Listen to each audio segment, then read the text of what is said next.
Okay. I like this intro. Hey, okay. Hey, with the underground, I'm like, okay. KenTheMan and his bitch, okay. Hey, HipHopDX. And you know they had to bring in a best. Hey, you know KenTheMan, she gon' flex.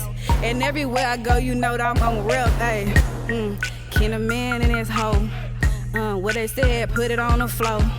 Hey, a nigga acting up, he gotta go. The underground and his bitch, that's for sure. Hey, that's for sure. KenTheMan, she got a lot of hoes. Hey, with the underground, that's for sure. Hey, do a lot of hosting, a lot of shows. Whatever that's to say. Yeah, I can't freestyle, but they brought me in this bitch, the underground HipHopDX. Yeah, they got Ken in his motherfucker hoe. All right, good. All right, my name is Jeremy Hecht. We have the one and only KenTheMan. Welcome to the underground. We have the Northside baby herself. Yeah. Miss Take a Dude to the ATM. Yeah. Daddy Ken. Yeah. What's your favorite nickname of yours that you've come up with over the years? Daddy. I won't be calling you that, but I'm sure other people have. Daddy Ken. I like when the girls be like, Daddy Ken. I be like, that's right, baby. Sounds like they're asking for some money. They do, huh? That's they be using me, wooing me. Have you ever given a fan some money? I'm sure. I'm kind of tricky. I'm a little Pun tricky. intended. You feel Pun me? intended. Okay, I want to take you back with a lyric, okay? Okay. Closed mouths are never fed, so I'm open like a pap smear. Closed mouths don't get fed, so I opened up like a pap smear. Do you remember when you said that? Yeah, on Jumpman, right? Yeah. Up and up like a Yeah. past man. I don't remember this. What was going on in your life at that point? That was 2015, I believe. Uh-huh. You just dropped a mixtape on SoundCloud. What was happening in your life, and what were your visions like for the future? Well, at that moment, I wrote that mixtape in like 2 weeks. Okay. And I stopped rapping for an entire year because that was like the top of my career. So I didn't know what writer's block was. So You thought it was done. You're like, I have was nothing like, else oh, to say. yeah, It's three- over. 3 freestyles. I was like, well, that was quick and cute and quick and short. So yeah, that was actually like, that's why it was my first thing I ever dropped, but I named it Kenny's Back because I was back from writer's block that I didn't even know was a thing because I was so new to rapping. I didn't have a mentor. Like, I didn't start rapping because I seen people rapping or nothing. I was just, like I was new here, so Yeah. so that I don't know, my mindset I guess was just excited that I got my gift back. I was like, oh, thank you God, I didn't know what I was gonna do with my Still life. here. Yes. What made you realize what writer's block was? I was watching a Nicki Minaj documentary, and I remember it was this one part. I don't remember what she was talking about, but she was crying on her documentary, and I started crying with her. And I said, oh, God, I just really want to rap, God. Like, why did you take my gift? I was like, that was the first thing I was passionate about. Like, I was, like, trying to do nails. I was trying to figure my life out. Like, what does Kentavia see herself doing? So I was like, just like, damn, I don't know. I don't know what I love. And I was like, God, I was really passionate about this. This is the first thing I was passionate about. And I was like, I just want my gift back. And I promise he gave it back. It was like, instantly, I wrote that from that day. I wrote that in 2 weeks from that day that Wow. I cried with Nicki Minaj like a crazy fan. Wow! Shout out to Nicki for someone and God. Yes, thank you, Nicki and God. So you were just at that point. Okay, you realized you could write again. Were you just throwing on beats and just it was all flowing out? Because that's all I knew. Like, I didn't know buy beats and I didn't know that Yeah, process. yeah. I just knew that my favorite rapper is Lil Wayne. So he get on a lot of beats. So that was like what I looked at. I was just like, I'm going to just get on other people's beats because I don't know the process. Yeah. And I thought it was fun. It would it's easier to get on other people's beats because it's already, the format is already flow's set. there, Yeah. And I actually wouldn't even steal their flow, but it's like, it's just the idea, I would Yeah, say. even on the Jumpman freestyle, you like started with that hook, but then you went into your own flow. Always. Like, yeah. I always take it my own direction. So that's why I just started just getting on beats that I liked and actually don't like freestyle.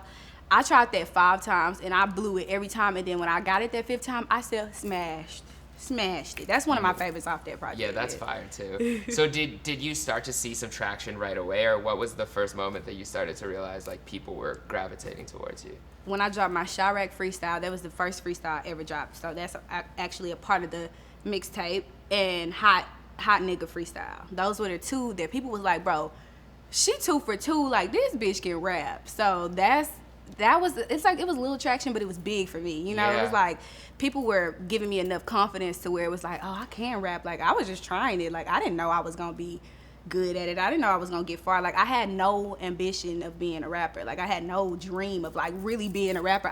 It was fun to me. I loved it. It was the first thing I was passionate about, but I didn't think I could get fans. So when did that flip for you? When I would say, like, I kept going. I kept doing freestyles. Then the very first original beat, I bought it online on SoundClick. Yeah, SoundClick, yep. Yeah, it was like SoundClick. So I don't remember. It was 2 of them that I would find beats, but I think it was SoundClick. Do you remember what your search term was?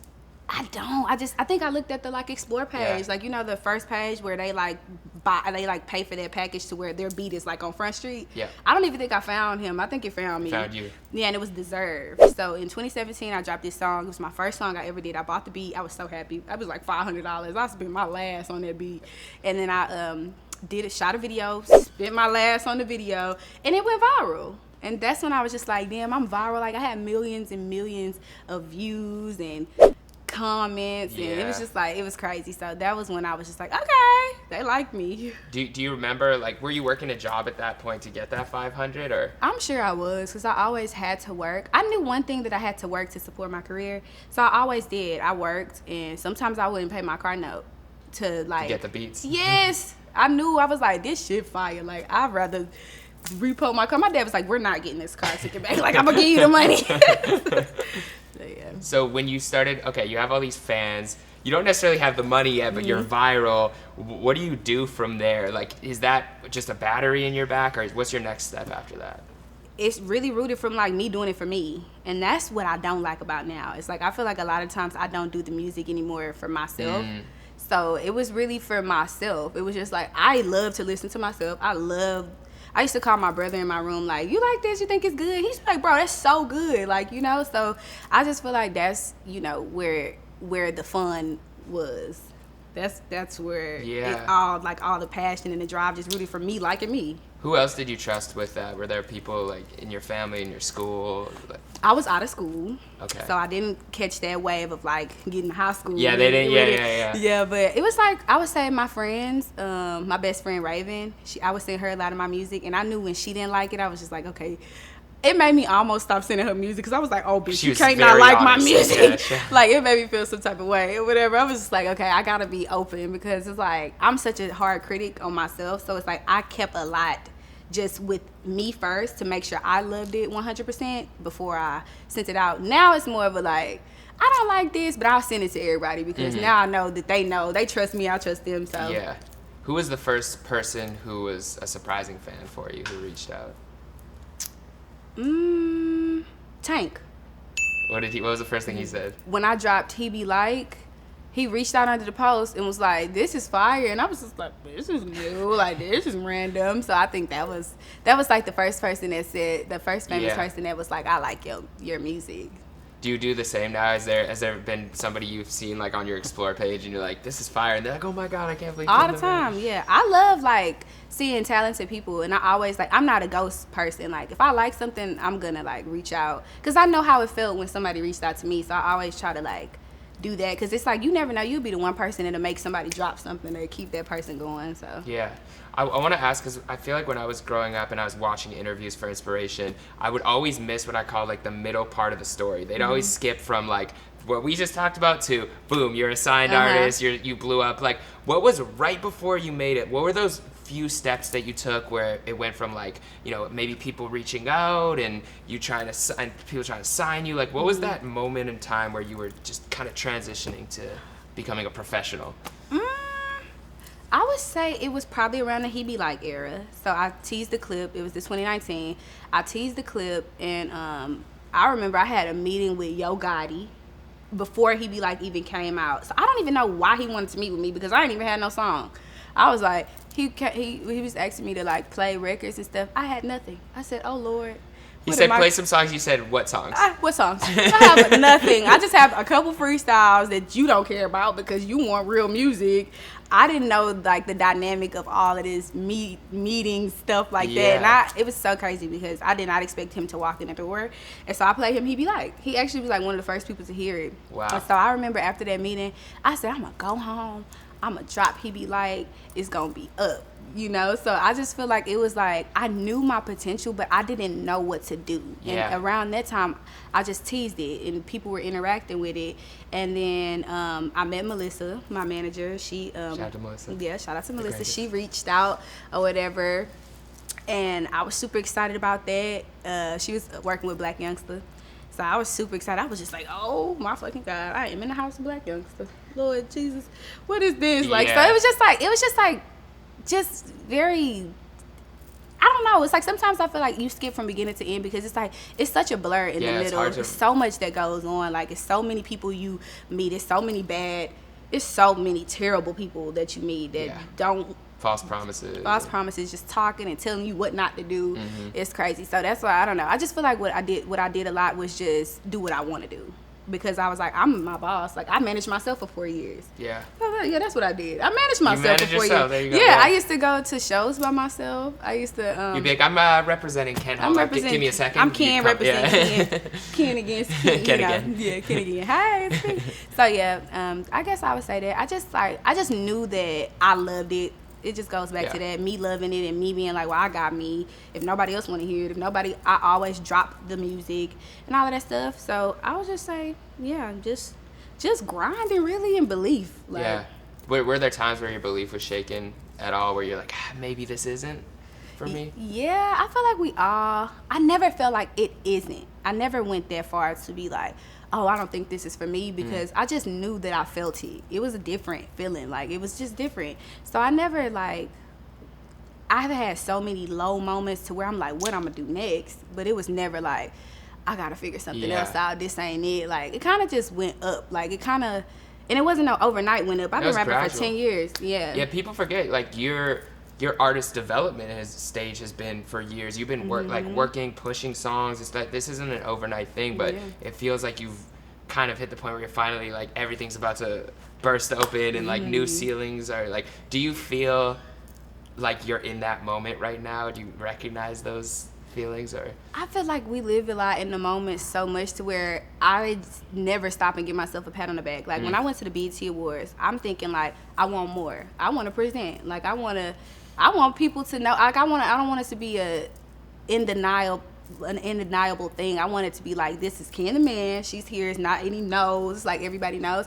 But then it's like back home, my dad freaking out. Like, you on the BET Awards? I seen your interviews on the carpet. I'm just like, damn, that's crazy. So I just like, sometimes I feel like we have to take a step back and like realize that this stuff is big. It's just like we always aspire for bigger, and it's like it's not fair to ourselves because I am doing so much. Like I did so many things that people. My daddy told me the other day. He was just like, you doing so many things that people would never do in their lifetime. And you've probably done a lot of them in the same month. Yeah. Like so many things in a month that people might not do in a lifetime. So that's what kind of put it into perspective of like, just like live in the moment, and like you're gonna get more. You're gonna keep building. You love it. You're passionate. You're gonna keep growing. So I'm just living in that era of like, yeah, I want more, of course, right now. Like I feel like I should be way bigger, of course, but it's like I'm just patient, and I'm like just understanding that it's gonna happen when it's gonna happen. Like my fulfillment, and I feel like I see like other big artists and stars saying they're not fulfilled either, and I'm like, how you not fulfilled? I know. Look at that big ass style. You got a Picasso in your house. How you not fulfilled? You know. So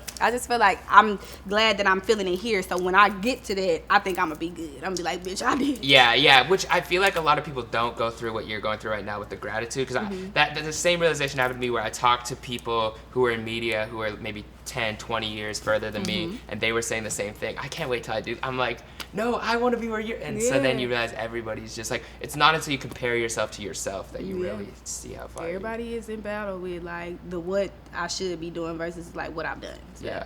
Well, speaking of what you've done, I got some lyrics questions for you. About your own lyrics. Okay. I really love this when you said, look, don't nobody show you love. You got to love yourself. Did it by myself because I need the help.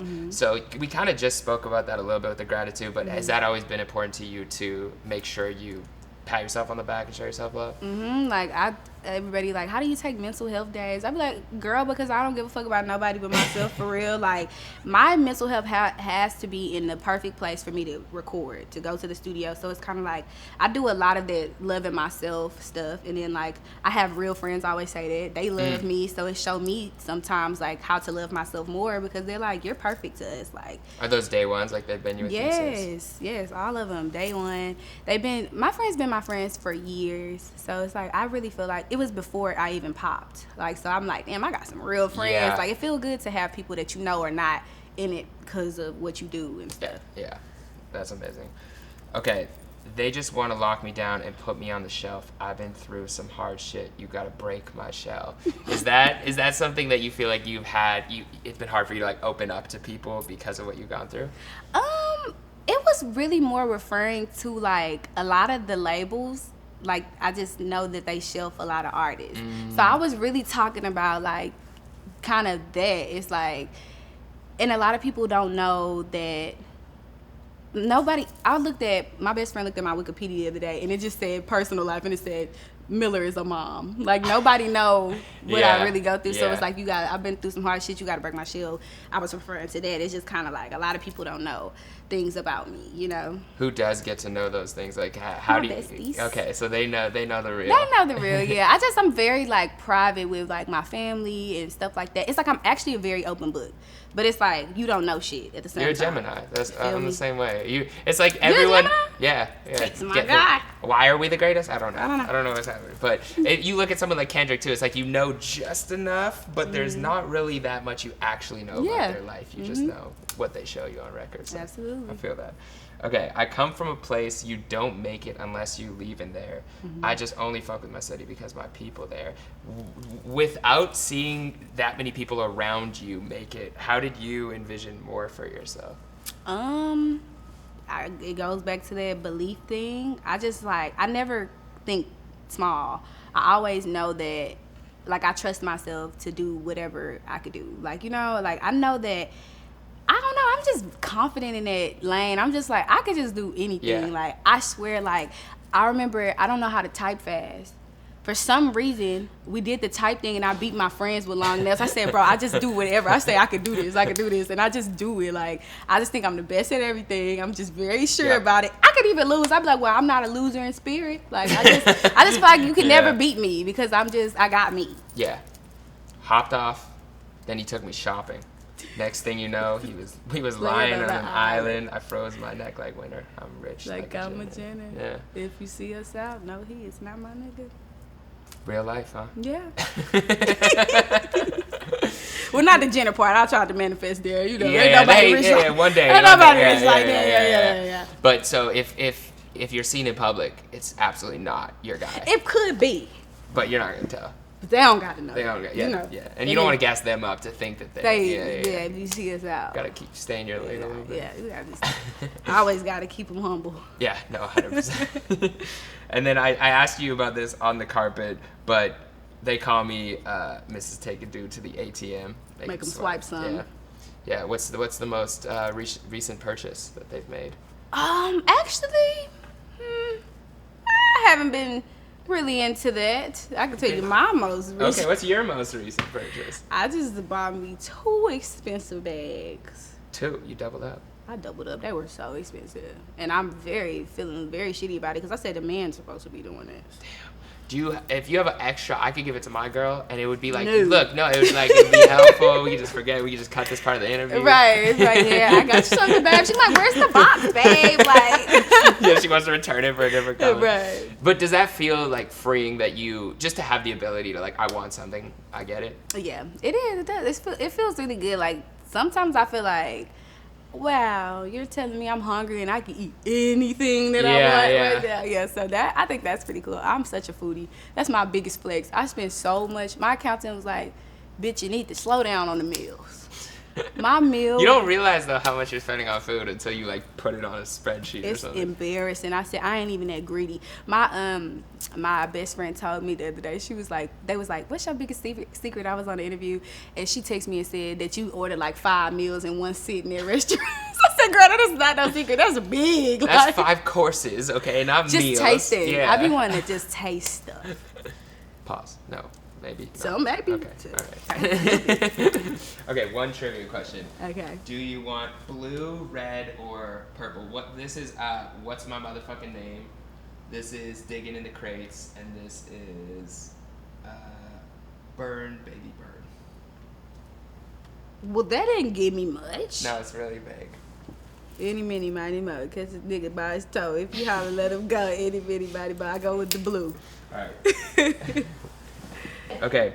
While this rapper made the biggest headlines of his career with his song Cop Killer, he ironically has gone on to portray an NYPD officer in more than 400 episodes of Law & Order Special Victims Unit. A. Ice Cube, B. Ice-T, C. LL Cool J, or D. Method Man? I think it's Ice-T. Yeah, because he was the only one that played. It is. That was It good. is. Okay. I want one more. I'm You want one competitive. more? Just give me Okay, one okay, more. Okay. Because I can't lead like that. Okay. Which of these women did not appear on the 2001 remake of the song Lady Marmalade off the soundtrack to the film Moulin Rouge? Okay. Maya, Lil' Kim, Missy Elliott, Foxy Brown. Foxy Brown. You are correct. I know. Two for for two. two. Okay, you win. The prize is unnamed. The price is You, nothing. you get to keep the bag that you already bought for yourself. Yes. Just, you get to wear it. I love this show. Was there anything else you wanted to tell the people, tell the fans?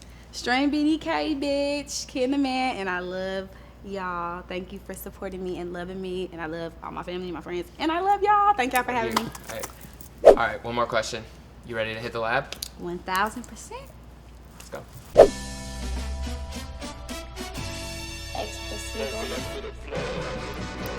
Yeah. They know. We got Ken in this motherfucker.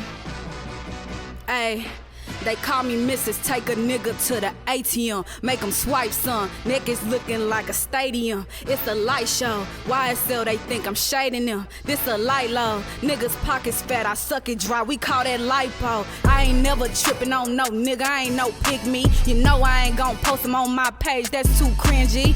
Ooh, we calling trials for my team. We in the big league. If we ever had beef, we gon' be beefing till I'm 60. Ay, ooh.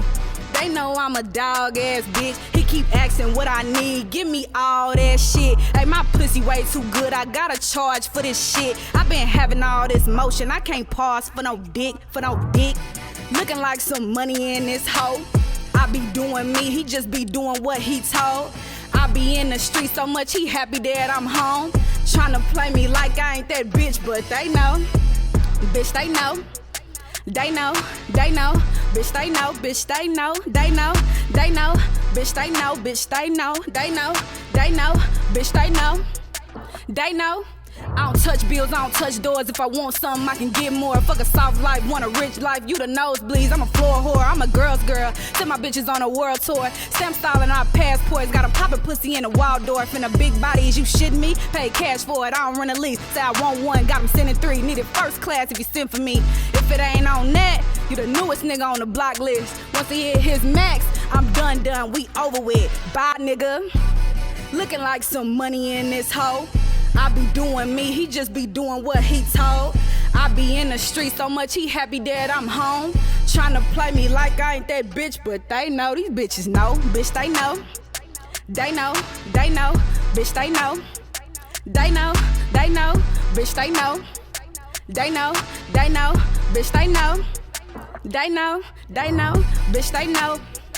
They know, they know, bitch, they know, bitch, they know. They know, they know, bitch, they know. They know, they know, bitch, they know. They know, they know. We got Ken in this motherfucker. But they said, we got Ken in this motherfucker. H-Town in this motherfucker. All in LA in this motherfucker.